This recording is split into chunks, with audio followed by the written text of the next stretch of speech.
Hello viewers, welcome to my YouTube channel. Uh, in this particular video we are going to talk about the very famous novel Things Fall Apart, written by Chinua Achebe. So let's start the video. So this novel is considered to be a part of post-colonial literature. ये एक post colonial literature के रूप में जो है हमारे सामने आती है और इसके जो ऑथर हैं उन्होंने अफ्रीकन सोसाइटी को इसमें पोर्ट्रे किया है। Achebe belong to Nigeria. Achebe जो है नाइजीरिया से बिलोंग करते थे and he was born in 1930 और उनका जन्म हुआ था 1930 में। The school in which he studied was run by his father. उन्होंने अपने पिताजी के स्कूल में ही जो है secondary and higher secondary education प्राप्त करी थी। He lived in England for more than 6 years and then he went to England for his higher studies.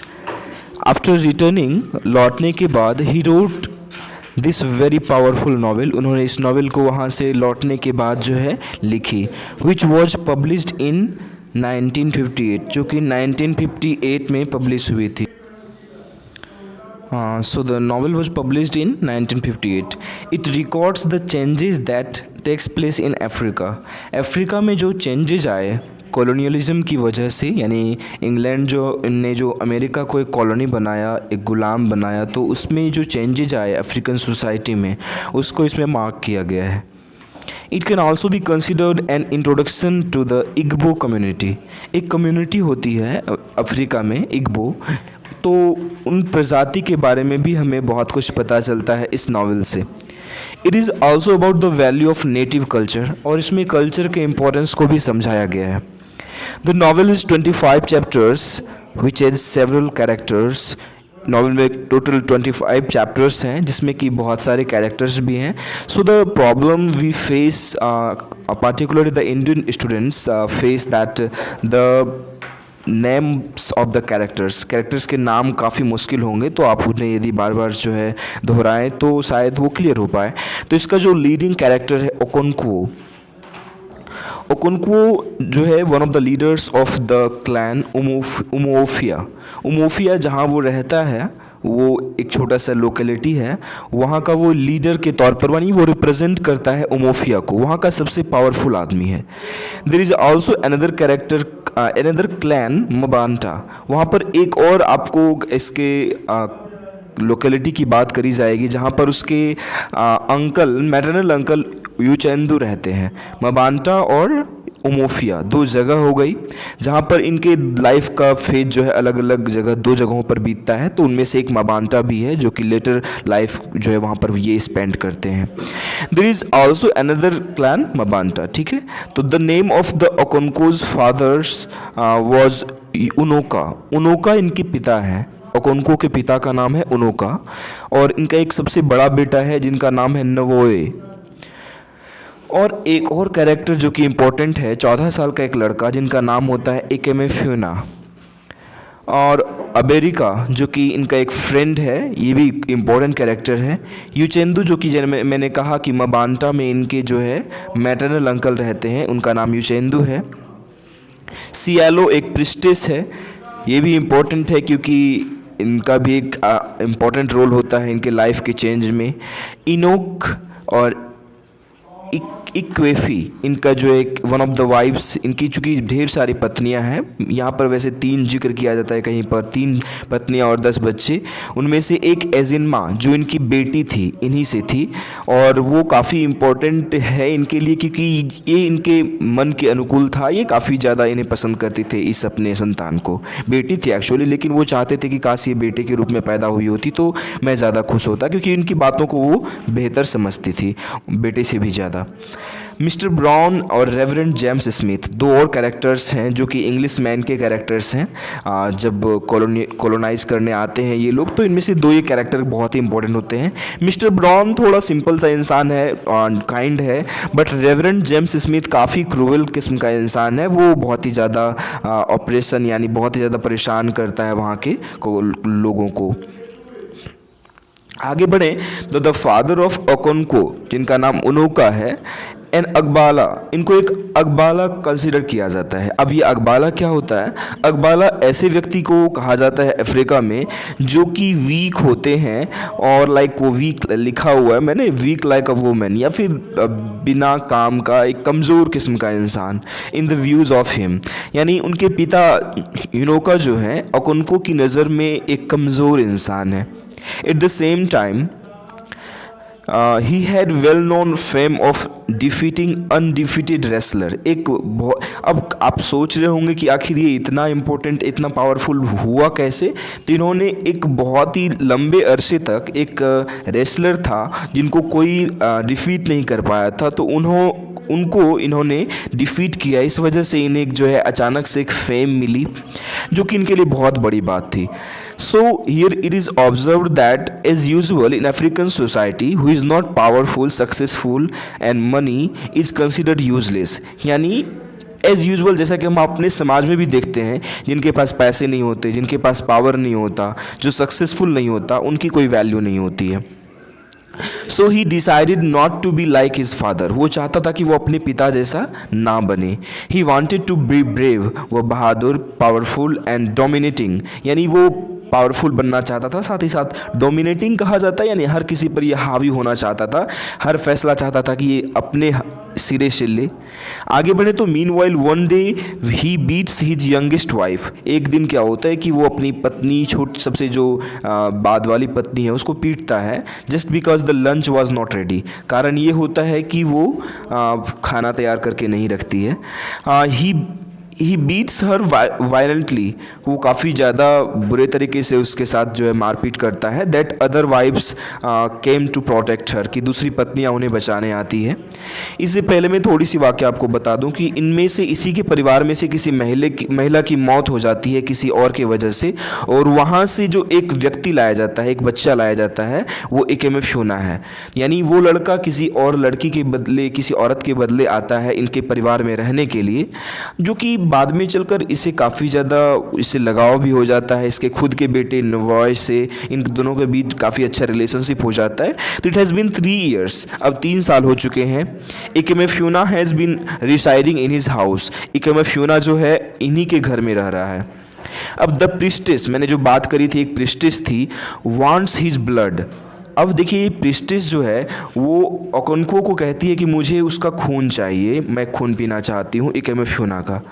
मतलब वो वो उसको चाहती है कि वो मार दिया जाए इकेमे फ्यूना को। अब चूंकि वो लंबे समय तक, लगभग 3-4 साल तक रह चुका है उसके साथ, तो एक बॉन्ड, एक फैमिली बॉन्ड टाइप हो गया है, और ये सोचता है कौन सा मेरा बेटा है, तो इसे, और वैसे भी ये खुद को कमज़ोर नहीं साबित करना चाहता, तो ये उसको मारना चाहता है। लेकिन बड़े लोग सलाह भी देते हैं, देखिए यहाँ पर है ना, although he was not his son but he called his father, लेकिन उसको वो अपना पिता बोलता था। So the elders of the clan come and warn him not to kill him as the priestess had said. और उसके बड़े लोग जो सुझाव देते हैं कि उन्हें मारना नहीं है, क्योंकि ये क्रूरता होगी, उसको पिता कहता है, तो एक पिता यदि अपने बेटे को मारे, बीहेड करे, सर धड़ से अलग करे, तो ये बहुत ही ज़्यादा क्रूवेल होगा। तो इससे हो सकता है उस पर गलत असर पड़े इस बात का।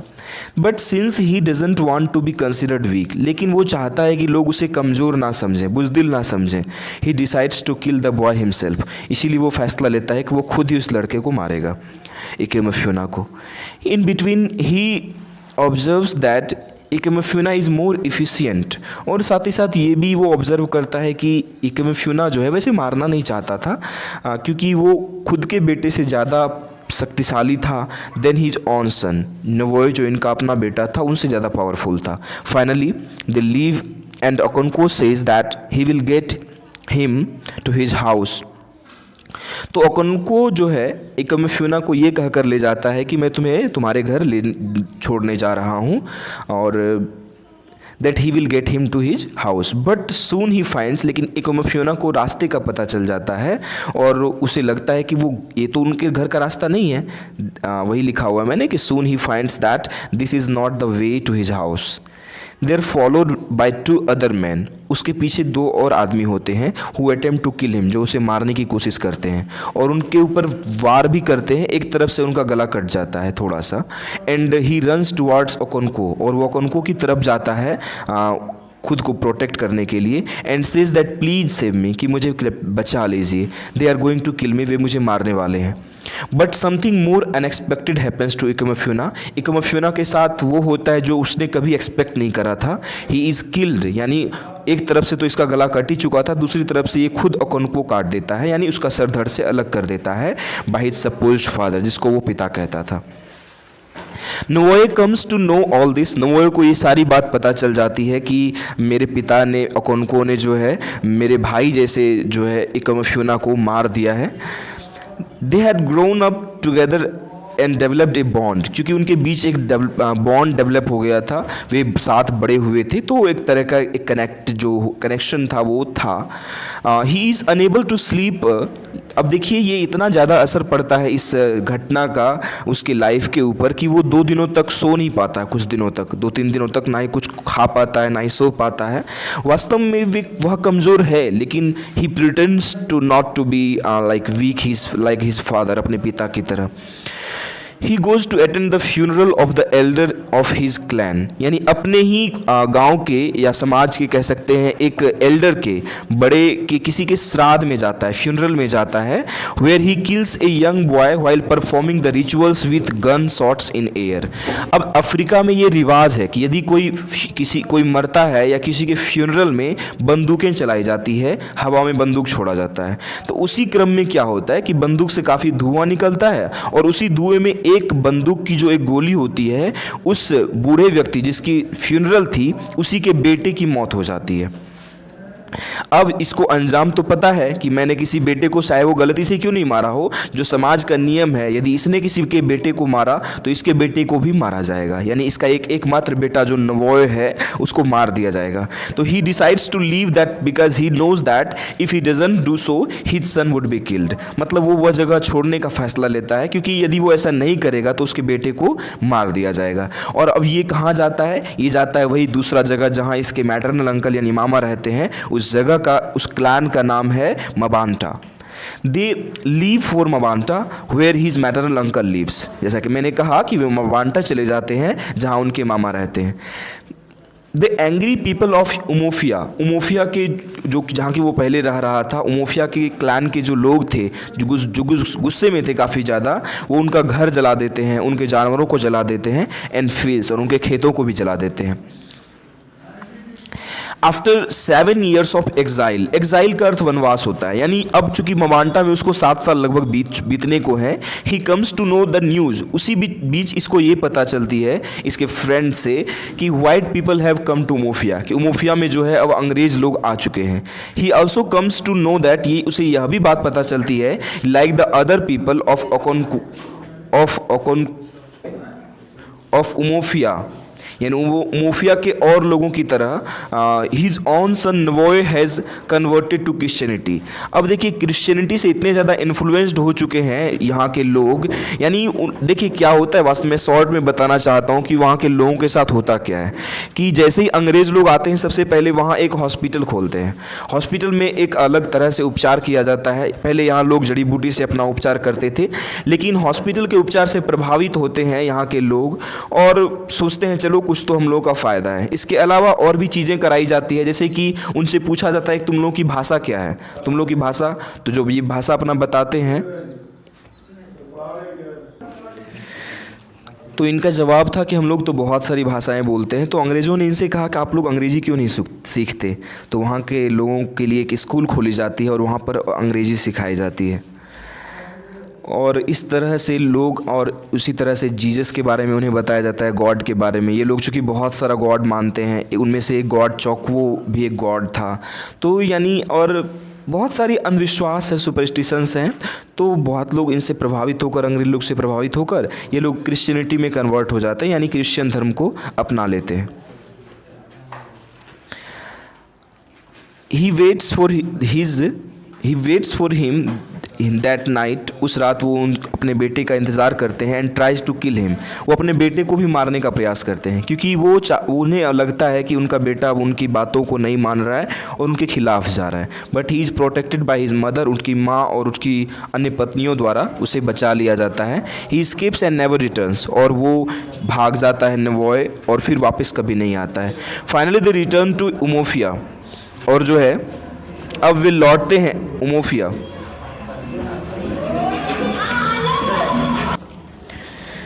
Bye now Ezinma has develop to a beautiful maiden, अब जो है एजिनमा बड़ी हो चुकी है। But now everything has change completely there, वहाँ लेकिन अब सब कुछ पूरी तरह बदल गया है। Many of them have converted, उनमें से बहुत लोगों ने क्रिश्चियन धर्म को अपना लिया है। Enoch also converted and they all are planning to kill him because, अब इनोक उनमें से एक जो था वो उन्होंने भी इस क्रिश्चियन धर्म को अपना लिया है और सब कोई प्लान करते हैं उनको मारने का, इनोक को मारने का, क्योंकि उसने भी कन्वर्ट कर लिया है। और एक बार ऐसी ही घटना होती है कि एक पाइथन जो अजगर होता है उसको मार दिया जाता है, जो कि काफ़ी ज़्यादा पूजनीय था इनके द्वारा, ये लोग पूजते थे, पूजा करते थे। तो अंग्रेज़ लोगों के साथ मिलकर कुछ नए जो कन्वर्टेड क्रिश्चियंस हैं वे लोग मिलकर एक पाइथन को मार देते हैं, which is revered for them, उनके लिए जो है काफ़ी पूजनीय था। एक मैसेंजर को भेजा जाता है अंग्रेज लोगों के द्वारा बात करने के लिए, who was sent to the उमोफियंस के से लोगों से बात करने के लिए, is killed by ओकोन्को, उसे ओकोन्को के द्वारा मार दिया जाता है। And soon we come to know that he hangs himself, और चूँकि अब उसे पता है कि इसका अंजाम क्या होने वाला है, क्योंकि वो एक मैसेंजर था अंग्रेज़ों का जो उसको रिप्रेजेंट करता था, तो ये कोई छोटी बात नहीं थी। तो शायद उन्हें इसकी सज़ा मौत होती, शायद उन्हें फांसी पर लटकाया जाता। तो इस डर से, चूँकि उनके पास कोई ऑप्शन नहीं था, तो वो खुद को लटका लेता है, खुद मर जाता है। Suicide is a great and the worst crime in African society, African society में आत्महत्या को बहुत बड़ा पाप माना जाता है। तो इस तरह से ओकोन्को का एंड हो जाता है, कहानी का भी एंड यहीं पर है। तो ओकोन्को को एक ट्रैजिक हीरो के तौर पर देखा जाता है और बहुत सारे इसके पर्सपेक्टिव्स हैं, आप उसको जो है अपने हिसाब से डील कर सकते हैं। Thank you.